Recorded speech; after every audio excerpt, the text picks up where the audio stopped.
नमस्कार। ज्योतिष सीखने की हमारी इस खास श्रृंखला में एक बार फिर से आपका स्वागत है। तो आज हम एक बहुत ही दिलचस्प विषय पर बात करने जा रहे हैं।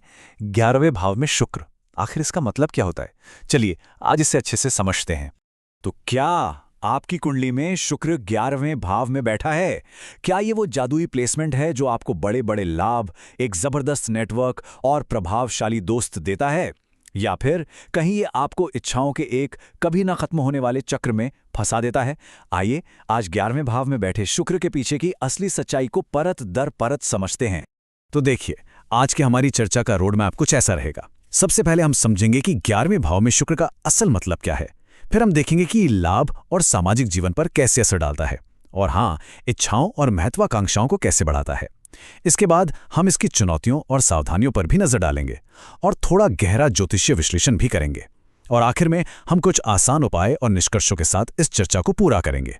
तो चलिए बिना किसी देरी के शुरू करते हैं हमारे पहले सेक्शन से, 11वें भाव में शुक्र, एक छोटा सा परिचय।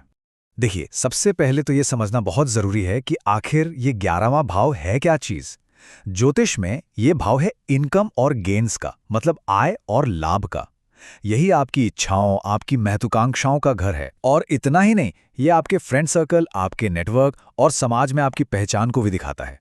अब जरा सोचिए, जब इस भाव में शुक्र जैसा ग्रह आकर बैठ जाए, जो खुद सुंदरता, लग्जरी और आकर्षण का प्रतीक है, तो क्या होगा?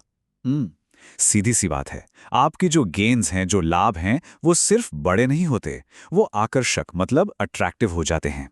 और आपके जो कनेक्शंस हैं, आपके जो रिश्ते हैं, वो सिर्फ ज्यादा नहीं बल्कि बहुत पावरफुल बन जाते हैं।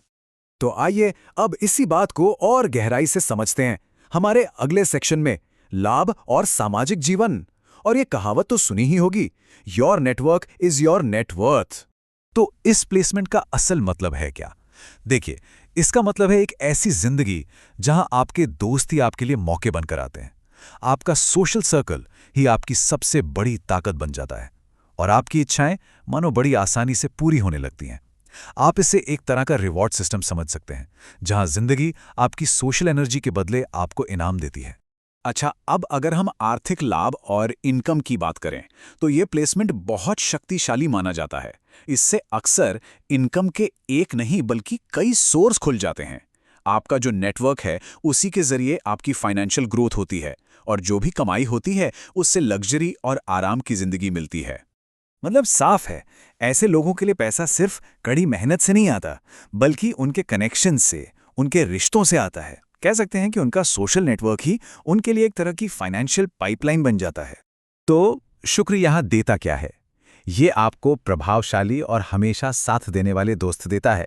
ये आपको सोशल पॉपुलैरिटी देता है और साथ ही एक मजबूत नेटवर्किंग की क्षमता भी।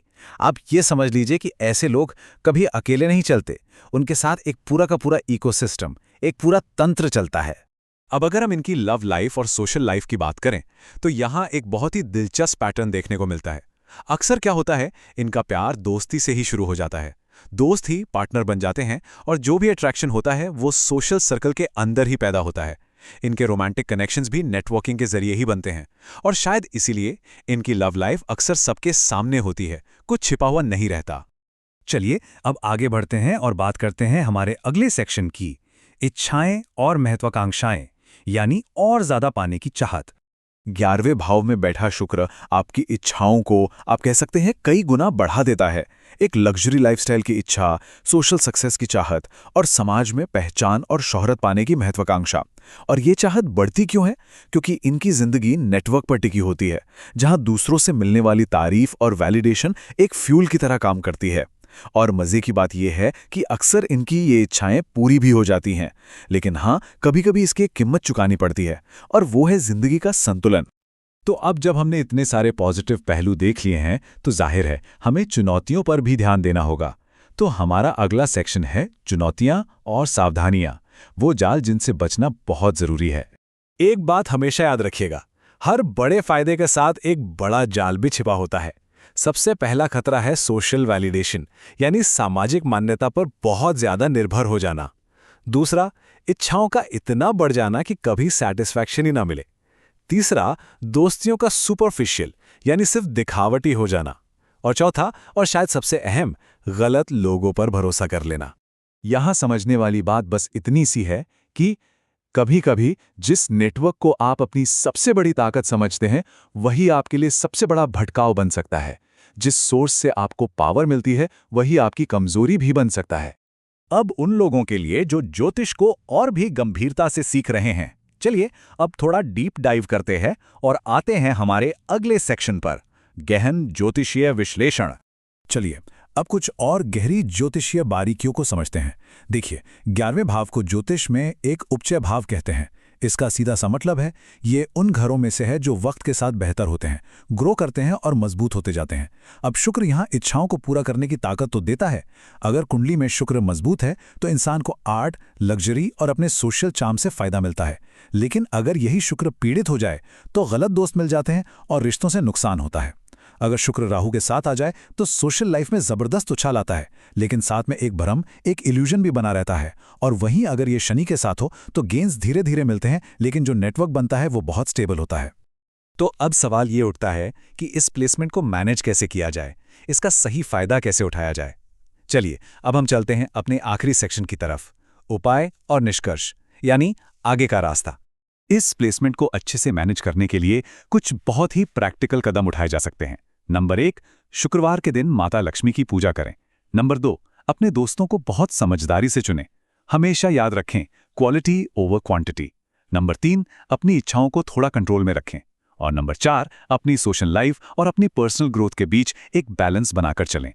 और इन सभी उपायों का जो सार है वो एक ही बात में छिपा है कि हर कनेक्शन कीमती नहीं होता, इसलिए समझदारी से चुनें। इस एक बात को गांठ बांध लेना बहुत जरूरी है। और यही बात हमें उस सेंट्रल लेसन पर ले आती है जो 11वें भाव का शुक्र में सिखाता है। सफलता सिर्फ ये नहीं है कि आप कमाते क्या हैं, बल्कि ये भी है कि आप जुड़ते किसके साथ हैं। तो कुल मिला के बात यह है कि अगर आपने इस प्लेसमेंट को सही मायने में समझ लिया तो यकीन मानिए आपका नेटवर्क ही आपकी नेटवर्थ बन सकता है। आपकी सोशल कैपिटल ही आपकी फाइनेंशियल कैपिटल बन सकती है।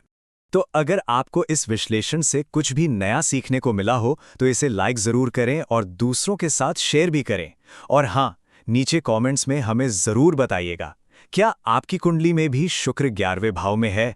और आगे भी ऐसे ही दिलचस्प विश्लेषण के लिए चैनल को सब्सक्राइब करना बिल्कुल मत भूलिएगा। हम बहुत जल्द मिलेंगे एक और नए विषय के साथ।